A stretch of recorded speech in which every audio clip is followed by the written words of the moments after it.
They seem really far away. Everyone ready to go? They're so far away. You guys are so quiet. Yeah. Yeah, let's come in a little bit. Come on. Yeah, there we go. Bring them in. I won't bite you, I promise. I like my eyeballs. And even if I bite one of you, like the odds of it being used very low. So come on, a little closer. Man, tough crowd. We're starting right now? I've already recorded. Okay. Yeah. My name is Mr. Gibson, and today we're going to be going over some oxy-acetylene welding. So where is oxy-acetylene welding used at? Well, back in World War I, World War II, that was all we had. It's pretty easy to just get some tanks around. You could weld an army jeep up out in the middle of the field. Nowadays, it's not so often used, but it is still used. One of the advantages of oxy-fuel welding is I can weld very thin metal. Compared to stick or MIG welding, I wouldn't be able to do that. We do have TIG welding now in place of oxy-fuel welding, but TIG welding requires power. Sometimes we don't always have power readily available, so we still utilize oxy-acetylene. On the farm, if you need to fix a tractor that's out in the middle of a field, we can take this out to the middle of the field. PG&E utilizes it on pipe, thinner pipe. I went and looked over there, but I'm pretty sure that weld that has orange paint on it was actually oxy-acetylene welded. Back in the day when they built this shop, I have a feeling it was probably used quite a bit. So, going to go over a couple safety things. Oxygen tank is going to go all the way on. Acetylene tank, we're only going to do a half turn. I'm going to make sure that my screws are loosened when I actually turn these on. If you turn these on and they're over pressurized, they can shoot back out at you. Oxygen tank is now going all the way on. I'm going to set my pressure. Before I set my pressure, I'm going to make sure all my fittings are tight and that we don't have any leaks in our hoses. Why do we want to make sure there's no leaks in our hoses, Craig? So you don't get your little flame going down there that you don't know about. Yeah, if this thing's loose and then I put light to it with my striker, you actually get like a little volcano shooting out here. Okay, I've seen it happen a couple times. Not the end of the world. You just shut your acetylene off, fix your problem, come back to it. But you want to make sure it doesn't happen. So my fittings are tight. My oxygen is on all the way. When you are welding, typically a starting pressure is going to be about 10 psi. Okay, that's pounds per square inch. So we're going to go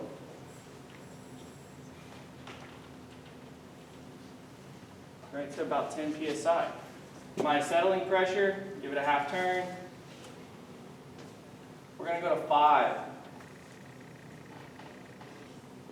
All right, everyone turn to someone next to you and tell them what my settings for my pressure were for acetylene and oxygen.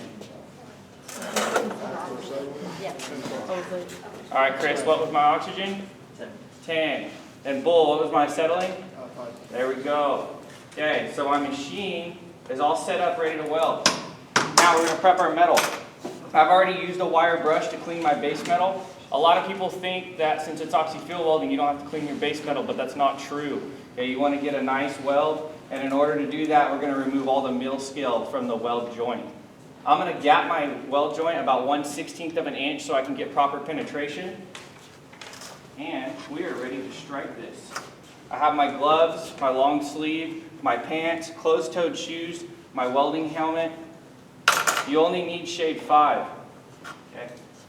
I have one of these fancy helmets so we could turn down the 5 so it makes it nice. But if you don't have a nice helmet, you could always use a shield like Bull was using over there. You guys are so quiet, tough crowd. I'm not going to blow you up, I promise. Okay, a couple different flames are utilized. So typically, when you have the correct size tip for the correct size metal, and I know I do because I read a chart, I have a size 1 tip. So when you're talking tip sizes, really small tip size is like a triple lot. And then double lot, single lot, we're getting bigger as we go. 0, 1, 2, 3, 4, 5. Okay, I'm using a 1. This is for pretty thin metal. So you're going to set your flame where just a little bit of black smoke starting to come out. Go ahead and turn our oxygen on. Okay, that's called a carburizing flame. Carburizing. We have more fuel right now than I have oxygen. So for super thin metal, you're going to want a carburizing flame. I'm going to go to a more neutral flame, somewhere about right there. And then if I keep going, I add more oxygen. That would be for thicker metal. That would be called an oxidizing flame. So now that my flame is set, I have my filler rod. Okay, this particular filler rod is an ER70-S. That 70 stands for 70,000 pounds of tensile strength. You know what that means, Jordan? No? Anyone want to help her out? Chris? 70,000 pounds of strength for a 1-inch weld. That means that 1-inch weld has the tensile strength to hold 70,000 pounds if I use this rod and I do my weld correctly. Okay? I'm going to go ahead and tack my piece. You notice I have a 1/2-inch plate underneath, that way I don't melt my table underneath. I'm going to get lazy. I'm pulling my chair up. I haven't eaten breakfast yet this morning, so I get a little bit of shaky hands going on. Getting old, dude. We're going to tack it. And when I tack it, I can't just melt filler rod into my metal. I need to preheat this metal and get it to a molten state and then add my filler rod into the equation.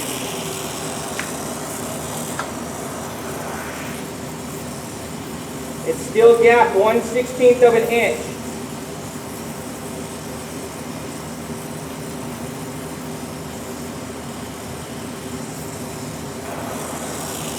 Okay, I put my tack on the right. Do I need a tack over here on this side? I see some heads going up and down. Some people are just probably bobbing because they don't really know. Yeah, I'm going to put a tack on the left side. And the reason for that is I don't want my weld coupon to split as I'm welding. I have a 16th inch gap over here and I want to maintain that 16th inch of a gap all the way through.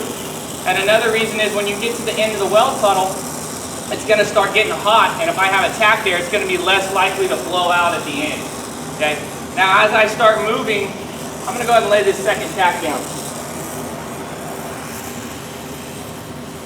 You cannot add the filler rod until the base metal is bright orange, ready for it. Oh, man. Maybe I should have ate.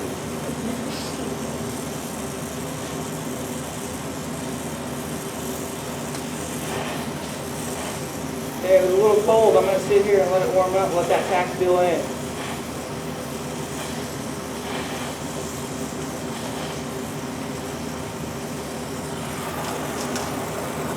Okay, now I have my tack. I'm ready to run my weld. I'm going to get it hot. I'm going to utilize a circle pattern as I'm pushing forward, and I'm going to see a keyhole open up. And when that keyhole opens up, I'm going to dab in, pull out, circle, dab, circle. It's a constant motion. As I go, if my base metal starts to get hotter toward the end, I might have to speed up so I don't blow through this metal. My torch angle is at about a 15-degree angle. 2 minutes out. Thank you. Okay, we're getting hot.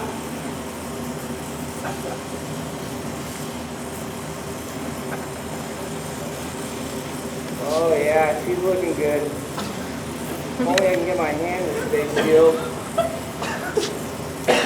Shaking like a freaking rattlesnake she's bitten. We're pushing a puddle.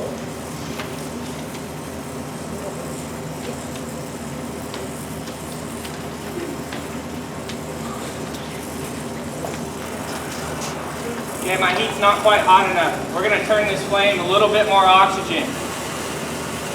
Crank that oxygen up, see if we can penetrate a little deeper.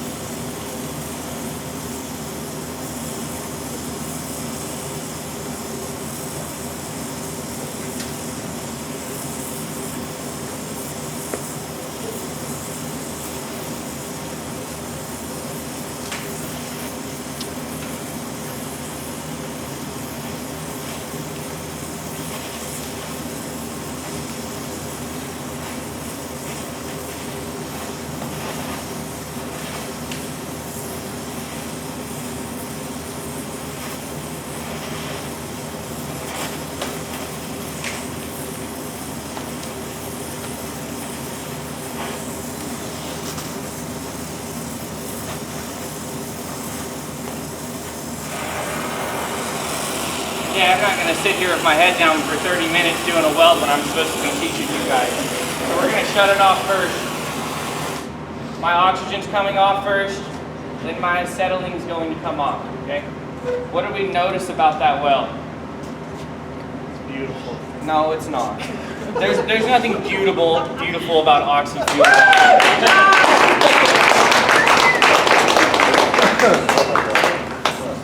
It's slow, that's what I was going for.